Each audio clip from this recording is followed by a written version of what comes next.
morning, students. Welcome to Booster Dose in Economics by Dhingra Sir Classes.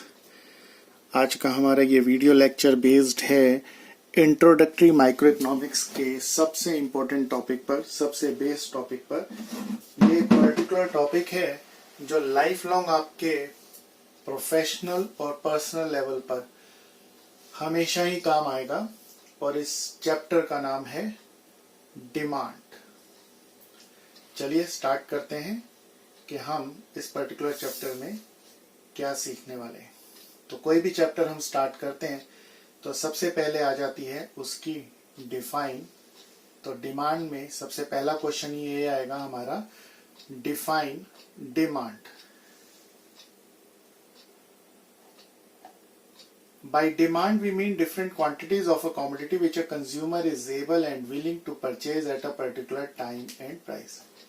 देखिए, जब हम demand को define करेंगे तो कई डेफिनेशन हो सकती हैं एज पर राइटर, और एक लेमैन लैंग्वेज में आप कह सकते हैं जो हम डिमांड करें is our demand, what I demand is my demand, but it is not like that. Demand एक स्पेसिफिक टेक्निकल लैंग्वेज में डिफाइन होगी और उसमें डिफरेंट राइटर्स के अकॉर्डिंग डिफरेंट वे होंगे। जैसे एक बुक में लिखा होगा, demand means demand backed up by enough money to pay for the goods demanded. It means जिस गुड्स को डिमांड करने के लिए अगर आपके पास सफिशिएंट मनी है तो वो आपकी डिमांड है। But I prefer this one, the most simplest and accurate one. By demand we mean different quantities of a commodity which a consumer is able and willing to purchase at a particular time and price. And if you see this definition carefully, you will find there are four factors. If they match together, it constitute demand, that is ability, willingness, time and price. Let's explain. Sometimes we find that we have the ability but we are not willing. मान लीजिए आपके पास काफी पैसे हैं, आप करोड़पति हैं, आप एक मर्सिडीज ले सकते हैं, बट आपकी इच्छा ही नहीं है, आप विलिंग ही नहीं है। Sometimes we find that we are willing but we are not able. Like आप चाहते हैं कि आप मर्सिडीज खरीद लें, लेकिन आपके पास कई बार पैसे नहीं होते, उसको लेने के लिए आपके पास कोई एबिलिटी नहीं होती। Sometimes we find that we have the ability and willingness but the thing is not available at a particular time and price. मान लीजिए आपके पास पैसा भी है, आपकी एबिलिटी भी है और आप विलिंग भी हो, लेकिन अब इस टाइम जिस तरीके से लॉकडाउन चल रहा है, एक पर्टिकुलर टाइम पे वो कमोडिटी अवेल नहीं हो सकती तो नहीं हो सकती। तो जब भी हम किसी चीज की डिमांड करेंगे, there are particular factors, if they match together it will constitute your demand. Say for example, आप अब 10th में क्या एक्सपेक्ट कर रहे हैं, आपका रिजल्ट क्या होना चाहिए, या आपने कितनी मेहनत करी थी। मे बी आप विलिंग है कि बोर्ड में आप 90% लाना चाहते हैं, तो आपकी इच्छा तो ये है कि आप 12th में 90% अबव लाना चाहते हैं, 95% अबव लाना चाहते हैं। But what about the ability, क्या आप 95% अबव लाने के लिए डेली 8-10 घंटे पढ़ रहे हैं। तो इस तरीके से जब भी हम किसी चीज की डिमांड करेंगे, उसके लिए कई सारे फैक्टर्स रिस्पॉन्सिबल होंगे, like ability, willingness, time and price. से फॉर एग्जांपल, आप लोगों को 10th में मैथ्स के एग्जाम में बहुत डर लगा। एग्जाम से एक दिन पहले आपकी पूरी विलिंगनेस और एबिलिटी थी कि हे भगवान, कहीं से मुझे पेपर मिल जाए, मैं उसको खरीद लूंगा। तो आपकी विलिंगनेस थी कि कहीं से आपको नकल में पेपर मिल जाए, और आपकी एबिलिटी थी कि जो भी आपके पास सेविंग थी आप उसको खर्च करने को तैयार थे। लेकिन अनफॉर्चुनेटली वो मैथ्स का पेपर उस पर्टिकुलर एक टाइम या एक पर्टिकुलर प्राइस पे आपको अवेलेबल नहीं हुआ, तो वो आपकी डिमांड नहीं हो पाई। Is that clear? अब इस बात को हम आगे कंटिन्यू करते हैं, क्योंकि ये बात आपको कितनी समझ आई या नहीं आई, इस बात के लिए हमारा नेक्स्ट क्वेश्चन है, what is the difference between demand, desire and necessities?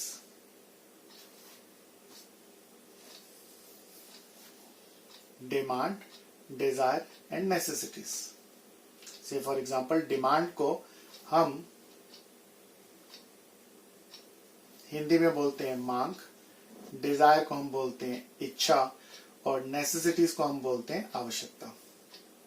तो क्या ये तीनों सिमिलर हैं या डिफरेंट है?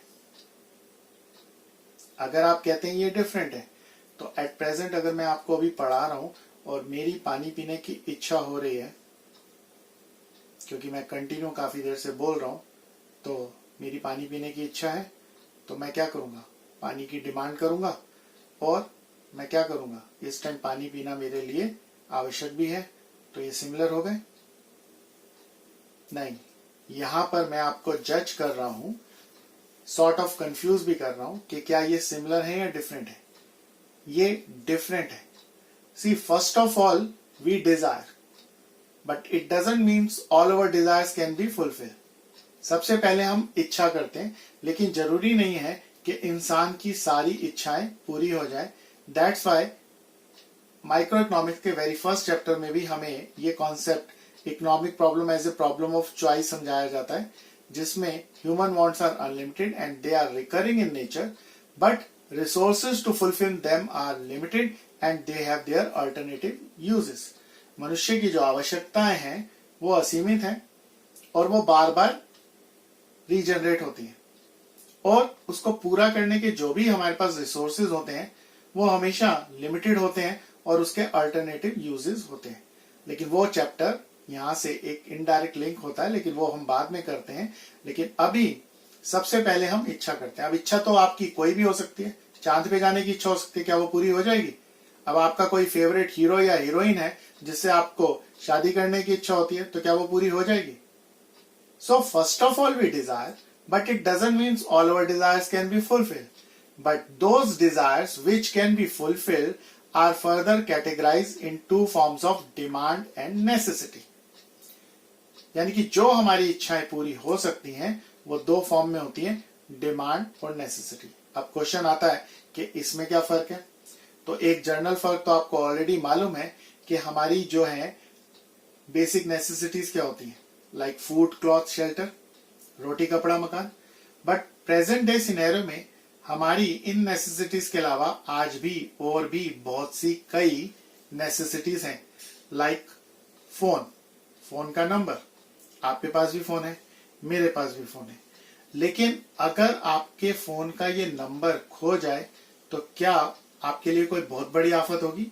Might be not. लेकिन मेरे लिए बहुत बड़ी प्रॉब्लम हो जाएगी, क्योंकि मेरा ये नंबर जो है कई सालों से चल रहा है। तो अब यहां पर ये देखना पड़ेगा कि कुछ बेसिक नेसेसिटीज तो सबकी सिमिलर होती हैं। अपार्ट फ्रॉम दैट कुछ नेसेसिटीज किसी के लिए नेसेसिटी फॉर्म में होती हैं, लेकिन किसी के लिए एक डिमांड फॉर्म में होती है। लेकिन हर आदमी अपनी लाइफ में कुछ नेसेसिटीज और कुछ डिमांड फॉर्म में चीजों को यूज कर रहा है, तो उनमें वो डिफरेंशिएट कैसे कर रहा है? जैसे आपके लिए मोबाइल की रिक्वायरमेंट एज ए डिमांड है, और आपके लिए कोई स्कूटी है वो आपके लिए एज ए डिमांड है, लेकिन मेरे लिए वो नेसेसिटी है। क्योंकि फोन नंबर नहीं होगा तो मेरा कम्युनिकेशन नहीं होगा, मैं कांटेक्ट नहीं कर पाऊंगा, मेरा बिजनेस लूज होगा। गाड़ी या स्कूटी मेरे पास नहीं होगी तो मुझे ट्रैवलिंग करनी है, इधर उधर कहीं जाना है, पढ़ाना है, मैं वो नहीं कर पाऊंगा। लेकिन यही दोनों चीजें आपको फैमिली से as a luxury, as a demand form में मिलेंगी। तो इस तरीके से हर आदमी की लाइफ में कुछ नेसेसिटीज होती हैं, कुछ डिमांड होती हैं, और उनके बीच में एक माइन्यूटली सा डिफरेंस होता है जो हमें समझना है। अब यहां पर आप एक बात और समझेंगे कि ये डिफरेंस अभी आप बताने में शायद ना कॉन्फिडेंट हो, लेकिन जब मैं आंसर बताऊंगा तो आप ये एडमिट करने में एक मिनट नहीं लगाएंगे कि यार ये बात हमें नॉलेज में थी। एनीहाउ, मैं इन दोनों के बीच का एक डिफरेंस बता रहा हूं एज अ डिफाइन, और वो डिफाइन ये है कि price is necessary for demand but not for necessities. अब इस बात का क्या मतलब है? Price is necessary for demand but not for necessities. इसका मतलब ये नहीं है कि नेसेसिटीज की कोई वैल्यू नहीं है या डिमांड के लिए हम प्राइस पे करेंगे। The difference is that once if something is in our necessity we never consider the price at any cost, we prefer to purchase it. लेकिन अगर कोई चीज हमारी डिमांड में है तो हम प्राइस का कंसिडरेशन करेंगे, और ये हमारी डेली की लाइफ में बहुत इजीली होता है। आप 10th का बोर्ड का पेपर देने जा रहे हैं, आप अपनी कन्वेंस से जा रहे हैं और आपकी कन्वेंस खराब हो जाती है और अब आपको एक ऑटो पकड़ना है और मार्केट में जहां आप हैं वहां पर कोई प्राइवेट कन्वेंस आपको नहीं मिल रही, पब्लिक कन्वेंस नहीं मिल रही और जिस जगह आपको जाना है वहां पर ऑटो का चार्ज मुश्किल से 50 रुपए लगता है, लेकिन एक ऑटो आपको मिलता है, ऑलरेडी पेपर स्टार्ट होने में सिर्फ आधा घंटा रह गया है और वो 100 रुपए मांग रहा है। नॉर्मली 50 लगते हैं और वो 100 मांग रहा है, तो आप दोगे या नहीं? Because this time it is your necessity. So price is necessary for demand but not for necessities, क्योंकि नेसेसिटी केस में आप प्राइस का मैटर नहीं करोगे, एट एनी कॉस्ट आप उस फैसिलिटी को अवेल करने की कोशिश करोगे और अपने सेंटर पे पहुंचने की कोशिश करोगे। लेकिन वही आपका लास्ट एग्जाम था और वापसी में भी आपको ऑटो पे जाना है। अब आप क्योंकि जल्दबाजी में नहीं हो, इमरजेंसी में नहीं हो, तो अगर कोई ऑटो 100 रुपए मांगता है तो आप नहीं दोगे बल्कि 10 ऑटो छोड़ोगे और जो रीजनेबल ऑटो चार्ज करेगा आप उस ऑटो को पकड़ोगे। ऐसे अब लॉकडाउन में अगर किसी को कोई वायरस इन्फेक्टेड हो गया तो उसको अपनी जान बचानी है तो एट एनी कॉस्ट वो अपनी जान बचाने की कोशिश करेगा, because that is his necessity. लेकिन छोटी मोटी कोई खांसी जुकाम है तो हम उसको इग्नोर कर सकते हैं। अगर वो कोई चीज हमारे लिए डिमांड में होगी तो हम उसका प्राइस कंसिडरेशन करेंगे। अगर वो ज्यादा प्राइस चार्ज कर रहा है तो हम उसकी डिमांड कम करेंगे और अगर वो रीजनेबल प्राइस चार्ज कर रहा है तो हम उसकी डिमांड ज्यादा करेंगे। अब इस तरीके से मार्केट में जब भी किसी चीज की कोई डिमांड होती है उसके पीछे कई सारे कारण रिस्पॉन्सिबल होते हैं। That is called determinants of demand और factors influencing the demand for a particular commodity.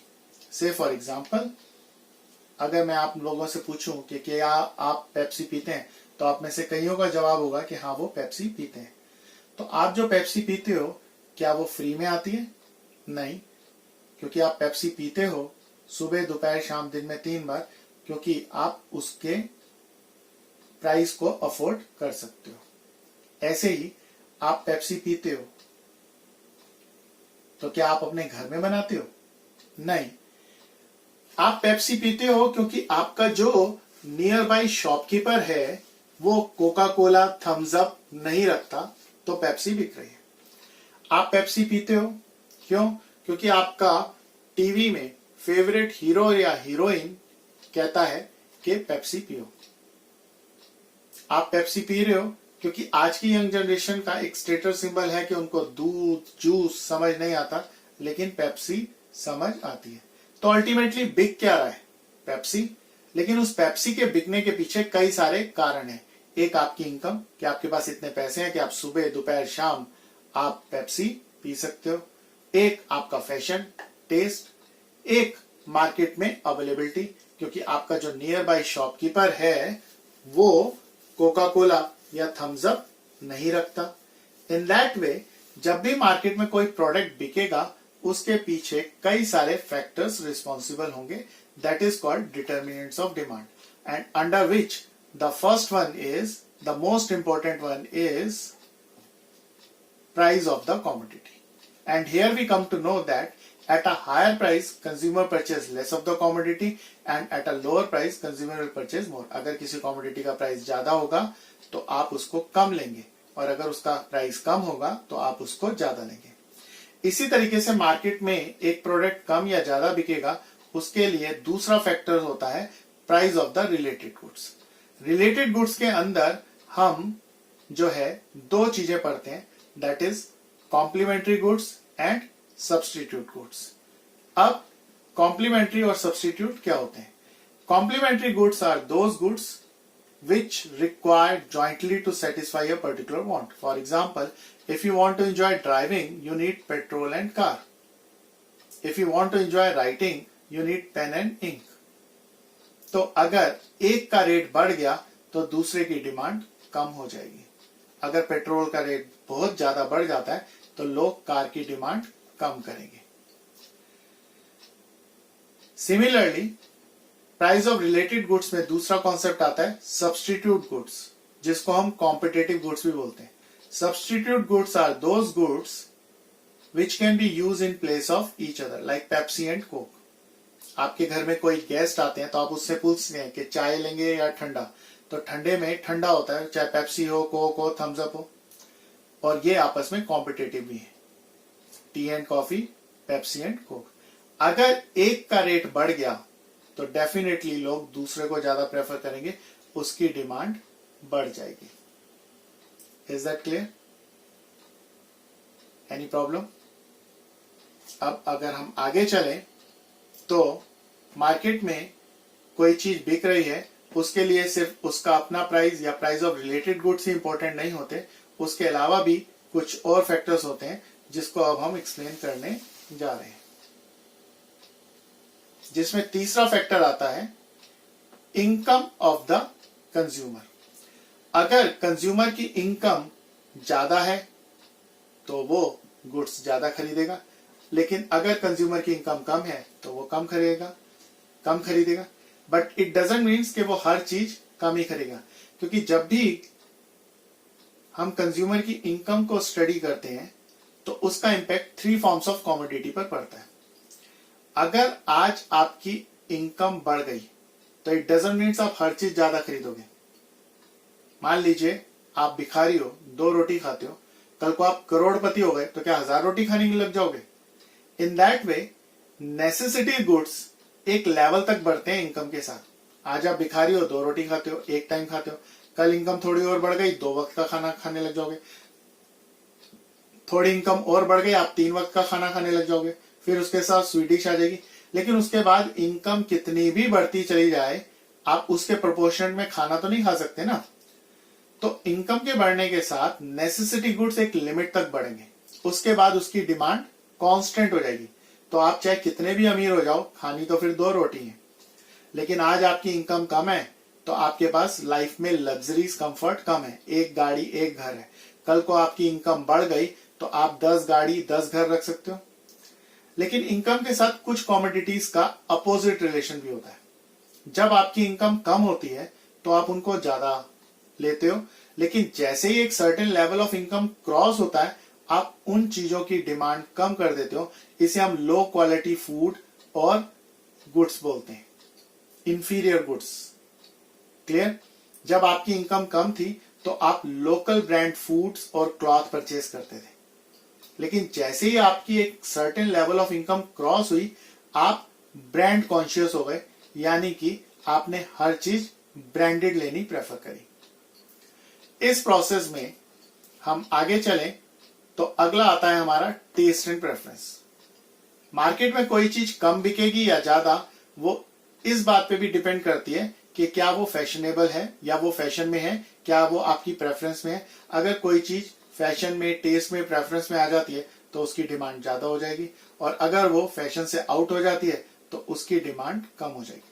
तो अल्टीमेटली जब भी कोई कमोडिटी मार्केट में डिमांड की जाएगी उसके पीछे कई सारे फैक्टर्स रिस्पॉन्सिबल होंगे, जिसमें से ये 4 मेजर फैक्टर्स हमने आपको बताए, जिसमें पहला था प्राइस ऑफ द कमोडिटी, फिर था price of the related goods, उसके बाद income of consumer, taste and preference. इनको हम बोलते हैं इंडिविजुअल डिमांड डिटर्मिनेंट्स। इनको हम इंडिविजुअल डिमांड डिटर्मिनेंट्स क्यों बोलते हैं? Because they are differ from person to person. मेरी इनकम कुछ है, आपकी इनकम कुछ है, मेरा टेस्ट प्रेफरेंस कुछ है, आपका टेस्ट प्रेफरेंस कुछ है। लेकिन ऐसे ही कुछ ऐसे भी फैक्टर्स और डिटरमिनेंट्स होते हैं जो ओवरऑल मार्केट को इन्फ्लुएंस करते हैं, that is called market demand determinants. और मार्केट डिमांड डिटर्मिनेंट्स के अंदर सबसे पहला आता है पॉपुलेशन। पॉपुलेशन का मतलब, अगर पॉपुलेशन ज्यादा है तो ज्यादा डिमांड होगी, पॉपुलेशन कम है तो कम डिमांड होगी। इसी तरीके से फिर आता है composition of population. Composition of population का मतलब जनसंख्या की बनावट। जनसंख्या कैसी है, बच्चे ज्यादा है, बूढ़े ज्यादा है, आदमी ज्यादा है, औरतें ज्यादा है। अब जैसी पॉपुलेशन होगी वहां पर उस तरीके का प्रोडक्ट बिकेगा। से फॉर एग्जाम्पल, अगर कोई हॉस्पिटल है और आप उसके अंदर स्टेशनरी शॉप खोल लो तो वो तो नहीं चलेगी ना, वहां पर केमिस्ट शॉप बेटर चलेगी। ऐसे अगर आपको याद हो तो मैंने आपको वेरी फर्स्ट लेक्चर में बताया था इंट्रोडक्टरी माइक्रो इकोनॉमिक्स में एक एग्जांपल मिनी स्कर्ट का। तो अगर आप एक माउंटेन एरिया में बैठे हैं और वहां पर मिनी स्कर्ट का शोरूम खोल रहे हैं तो वो तो नहीं चलेगा ना, क्योंकि वहां पर कॉम्पोजिशन ऑफ पॉपुलेशन उस लेवल की है ही नहीं। ऐसे अब साउथ दिल्ली के अंदर या किसी शॉपिंग मॉल के अंदर आप मिनी स्कर्ट का शोरूम खोल दें तो वो भी नहीं चलेगा।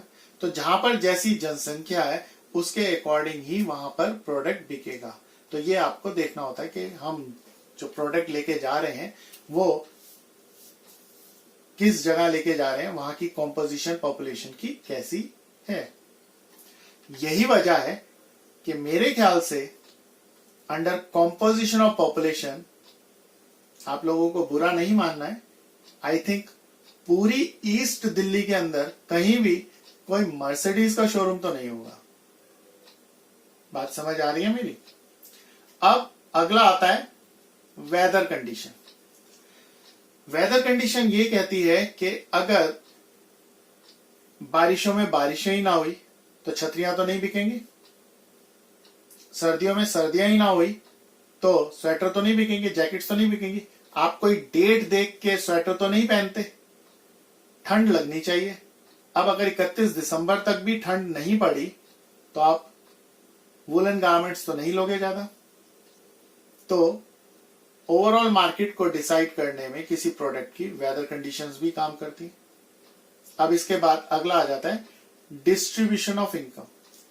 ये भी अपने आप में बहुत इंपॉर्टेंट कॉन्सेप्ट है। अगर इकोनॉमी में इक्वल डिस्ट्रीब्यूशन ऑफ इनकम होगा तो इकोनॉमी में ज्यादा डिमांड होगी, और अगर इकोनॉमी में अनइक्वल डिस्ट्रीब्यूशन ऑफ इनकम होगा तो इकोनॉमी में कम डिमांड होगी। अब इसका क्या मतलब है कि लाइन में सबको बिठा दो और सबको बराबर बराबर इनकम बांट दो? नहीं। Equal distribution of income means when two persons are performing the same job they should get the equal income। लेकिन ऐसा होता नहीं है। से फॉर एग्जाम्पल एक गवर्नमेंट हॉस्पिटल में एक डॉक्टर बहुत लिमिटेड रिसोर्सेज के साथ बहुत डेडिकेटेड एफर्ट्स कर रहा होता है, लेकिन उसकी एक फिक्स्ड सैलरी होती है। लेकिन अगर वैसा ही कोई डॉक्टर अपना कोई प्राइवेट क्लिनिक खोल के बैठे तो पर पेशेंट खूब नोट छापेगा। ऐसे ही अगर हम देखें कि गवर्नमेंट स्कूल के जो टीचर्स हैं उनको बहुत अच्छी सैलरी मिलती है, but they hardly do that much hard work. इसके कंपैरेटिवली पब्लिक स्कूल में टीचर्स को सर पे बहुत डंडा रखा जाता है, बहुत काम लिया जाता है और उनकी जॉब सिक्योरिटी भी नहीं होती। कभी भी स्कूल से लात मार दी जा सकती है जबकि वो काम ज्यादा कर रहे हैं, और कई बार उनको उनके एफर्ट्स की प्रॉपर सैलरी भी नहीं मिलती। तो इस तरीके से ये सारे कंपोनेंट्स हैं किसी भी प्रोडक्ट की डिमांड के। तो ये डिमांड आपकी प्रोफेशनल और पर्सनल लाइफ मैटर में भी ये सारे डिटर्मिनेंट्स काम करते हैं, और इनकी इन डेप्थ डिटेल जिसकी जितनी ज्यादा होगी उसको उतना ही ज्यादा फायदा होगा। अब इसमें अगर हम आगे चलें तो हमारा नेक्स्ट कॉन्सेप्ट आता है define demand schedule, curve and function. So first of all I am going to define demand schedule. Demand schedule is a tabular statement which explains that at different prices how much different quantity a consumer will purchase, and by studying this table we come to know that at a higher price consumer purchase less of the commodity and at a lower price consumer purchase more of the commodity. This is demand schedule. So demand schedule is a tabular statement, एक tabular form में है जो बता रही है different prices पे कोई consumer कितनी डिमांड करेगा। अब ये टेबल है टी की, टी का प्राइस है, टी की क्वांटिटी है। जब टी का प्राइस ज्यादा है तो लोग चाय कम खरीद रहे हैं, 5 रुपए में एक चाय खरीद रहे हैं, लेकिन अगर वही चाय 1 रुपए की हो जाए तो लोग 5 चाय खरीदने को प्रेफर करेंगे। When the similar information we represent in a curve is called demand curve. So demand curve is just the graphical representation of demand schedule, and here we come to know that at a higher price consumer purchase less। जब 5 रुपए हैं तो वो 1 चाय ले रहा है, जबकि 1 रुपए में वो 5 चाय ले रहा है। ऐसे ही 4 रुपए में वो 2 चाय ले रहा है, 3 रुपए में 3 चाय ले रहा है, 2 रुपए में 4 चाय ले रहा है और 1 रुपए में 5 चाय ले रहा है। अगर आप में से किसी को भी ये कर्व समझने में कोई दिक्कत होगी तो मैं एक लाइव वीडियो इसकी वर्किंग बनाते हुए और क्लियर कर दूंगा। क्लियर? तो ये जो शेड्यूल है ये जो कर्व है ये इस पर्टिकुलर शेड्यूल के ऊपर बेस्ड है। तो जब हम किसी इंफॉर्मेशन को एक टेबुलर फॉर्म में रिप्रेजेंट करें तो वो शेड्यूल कहलाता है, और जब उसी इंफॉर्मेशन को हम एक कर्व की फॉर्म में रिप्रेजेंट करें तो वो कर्व कहलाता है। So demand curve is just the graphical representation of demand schedule. Is that clear? अब इस पूरे लेक्चर को हम एक शॉर्ट ब्रीफिंग देते हैं। हमने स्टार्ट किया डिमांड की डेफिनेशन बताई। उसके बाद हमने आपको बताया कि डिमांड, डिजायर और नेसेसिटीज में क्या फर्क होता है। पहले हम डिजायर करते हैं, सारी डिजायर्स पूरी होनी जरूरी नहीं है, वो डिजायर्स 2 फॉर्म में कन्वर्ट हो जाती है, डिमांड और नेसेसिटी। और उनके बीच में एक माइनर सा डिफरेंस है कि डिमांड के लिए हम प्राइस का कंसिडरेशन करते हैं, लेकिन अगर कोई चीज हमारी लाइफ में नेसेसिटी है तो हम एट एनी कॉस्ट उसको लेने की प्रायोरिटी में रहेंगे। So price is necessary for demand but not for necessities.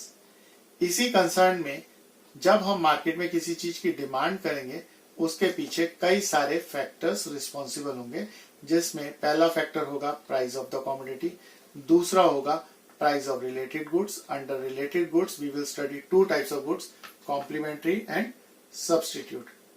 Complementary में पेट्रोल एंड कार, सब्स्टिट्यूट्स में Pepsi and Coke. So complementary goods are those goods which require jointly to satisfy a particular want.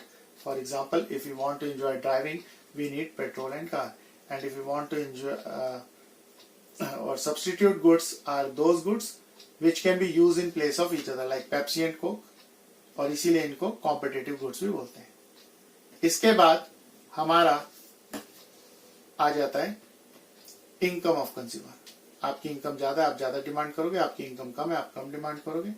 And then next is taste and preference. अगर कोई चीज fashion में आ गई, test में आ गई, तो आप उसकी ज्यादा डिमांड करोगे, और अगर वो फैशन से आउट हो गई तो आप उसकी कम डिमांड करोगे। इन सब को हम बोलते हैं इंडिविजुअल डिमांड डिटरमिनेंट्स। फिर आते हैं हमारे पास मार्केट डिमांड डिटरमिनेंट्स।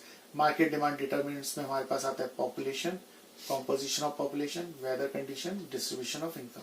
और उसके बाद हम समझते हैं डिमांड शेड्यूल एंड कर्व। और फिर आता है फंक्शन। फंक्शन जो अब हम करने जाएंगे वो इस पूरे 2 पेजेस का कंक्लूजन होगा, जिसको अब हम लेते हैं।